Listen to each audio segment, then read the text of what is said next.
Hello everyone, welcome back to our channel English in easy language. हमने इस channel पे helping verbs में do और डज का यूज करना सीख लिया है, वाज और वर का यूज करना सीख लिया है, इज एंड आर का यूज करना सीख लिया है। आज हम यूज करेंगे डिड का यूज करना हम सीखेंगे आज दोस्तों। डिड का यूज जैसे डू और डज का यूज करना मैंने आपको बताया था, प्रेजेंट में होता है। डिड का यूज हम पास्ट टेंस में करते हैं जब हमें कोई सिंपल सेंटेंस बनाने होते हैं। जैसे डिड का यूज जैसे मैंने आपको बताया था, डू और डज में जब हम कोई भी सिंपल सेंटेंस यानी कोई अफर्मेटिव सेंटेंस करते हैं तब हम डिड का यूज नहीं करेंगे। जैसे डू और डज का यूज हमने सिंपल सेंटेंसेस में नहीं किया था, वैसे ही हम जब डिड का यूज करने के लिए सिंपल सेंटेंस बनाएंगे, जब हम सिंपल सेंटेंस बनाएंगे तो वहां पर हम डिड का यूज नहीं करेंगे। जैसे कि एक बिल्कुल ही सिंपल सा सेंटेंस है, पास्ट में मैं इसको लिखूंगी, वह दिल्ली गई। यहाँ पर मैं डिड का यूज नहीं करूंगी। जैसे कि जब हम डू और डज का यूज कर रहे थे उस वक्त हमने सिंपल सेंटेंस में डू का यूज नहीं किया था, ना ही हमने डज का यूज किया था। ऐसे ही हम इस सिंपल सेंटेंस में डिड का यूज नहीं करेंगे। पास्ट टेंस में जब हम सिंपल सेंटेंस करते हैं, बिल्कुल जो इंडेफिनेट सेंटेंस हम बोलेंगे, उसमें हम वर्ब की हमेशा सेकंड फॉर्म का यूज करेंगे। जैसे कि जाने को हम गो बोलते हैं तो गो की सेकंड फॉर्म वेंट होता है। She went to Delhi. इसमें हमने डिड का यूज नहीं किया है। जैसे डू और डज का यूज हम कर रहे थे तो मैंने आपको बताया था कि हम जब नेगेटिव सेंटेंस करेंगे और इंटरोगेटिव सेंटेंस करेंगे वहां पर हम इन हेल्पिंग वर्ब्स का यूज करेंगे। चाहे डू हेल्पिंग वर्ब हो, चाहे डज हो, चाहे डिड हो। ये देखिए नेगेटिव सेंटेंस में मैं लिखूंगी वह दिल्ली नहीं गई। ये मैंने इसी को नेगेटिव में लिखा है, वह दिल्ली नहीं गई। ये देखिए, इसको मैं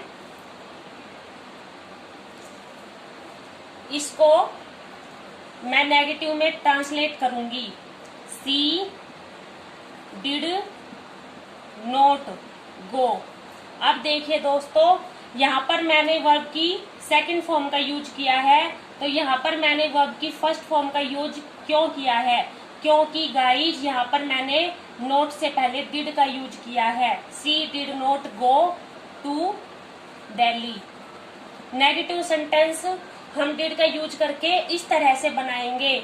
जब हम नेगेटिव सेंटेंस में डिड का यूज करेंगे वहां पर हम फर्स्ट फॉर्म का यूज करेंगे, वर्ब की फर्स्ट फॉर्म का यूज करेंगे।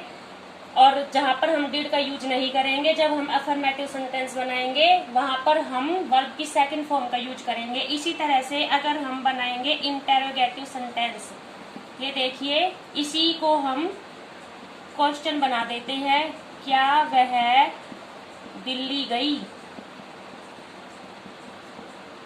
तो बिल्कुल सिंपल है। इसका जो रूल होता है, रूल में आएगा सब्जेक्ट से पहले डिड लगेगा, उसके बाद वर्ब की फर्स्ट फॉर्म लगेगी, उसके बाद ऑब्जेक्ट लगेगा।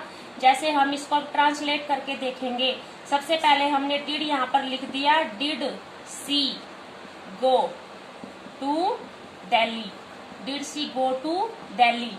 ये देखिए दोस्तों, डिड का यूज करना कितना ज्यादा सिंपल है। मैं एक बार जल्दी फिर से इसको रिपीट कर देती हूँ। जब हम अफर्मेटिव सेंटेंस बनाएंगे तो हम वर्ब की सिर्फ सेकंड फॉर्म का यूज करेंगे, डिड का यूज नहीं करेंगे। जब नेगेटिव में इसका यूज करेंगे, अगर हम नेगेटिव सेंटेंस डिड का यूज करके बनाएंगे तो वर्ब की फर्स्ट फॉर्म का यूज होगा और उससे पहले डिड नॉट लगेगा। इसी तरह से इंटरोगेटिव सेंटेंस बनाने के लिए हम डिड का यूज सब्जेक्ट से पहले करेंगे और वर्ब की फर्स्ट फॉर्म का यूज करेंगे। दोस्तों, यहाँ पर मैंने आपको जो जितना भी डिड का यूज करने के लिए सिखाया है, जितना भी आपको बताया है, उसके मैंने यहाँ पर रूल्स लिख दिए हैं। जैसे कि सिंपल सेंटेंस में हम वर्ब की कौन सी फॉर्म का यूज करेंगे, सब्जेक्ट कब आएगा, ऑब्जेक्ट कब आएगा। जैसे कि सिंपल सेंटेंस में मैंने लिखा है सब्जेक्ट प्लस वर्ब की सेकंड फॉर्म के साथ ऑब्जेक्ट, और नेगेटिव में मैंने लिखा है सब्जेक्ट के साथ डिड नॉट, फिर वर्ब की फर्स्ट फॉर्म के साथ ऑब्जेक्ट। और इंटरोगेटिव मैंने लिखा है डिड सबसे पहले आएगा, उसके बाद सब्जेक्ट आएगा, उसके बाद वर्ब की फर्स्ट फॉर्म के साथ ऑब्जेक्ट आ जाएगा। अब आप चाहे तो इसका स्क्रीनशॉट ले सकते हो, क्योंकि अब मैं वीडियो के एंड में आपको डिड को यूज करके कुछ सेंटेंस दूंगी और आपको उनके आंसर कमेंट सेक्शन में देने हैं। यहाँ पर मैंने कुछ सेंटेंसेस लिखे हैं जिनको ट्रांसलेट आपको करना है डिड का यूज करके। जैसे मैं सबसे पहले एक सिंपल सेंटेंस लिखूंगी, आपको उसमें बताना है कि डिड का यूज होगा या नहीं होगा। ये बात तो आपको याद रखनी ही है कि डिड का यूज नेगेटिव सेंटेंसेस बनाते टाइम होगा और इंटरोगेटिव सेंटेंस बनाते टाइम होगा।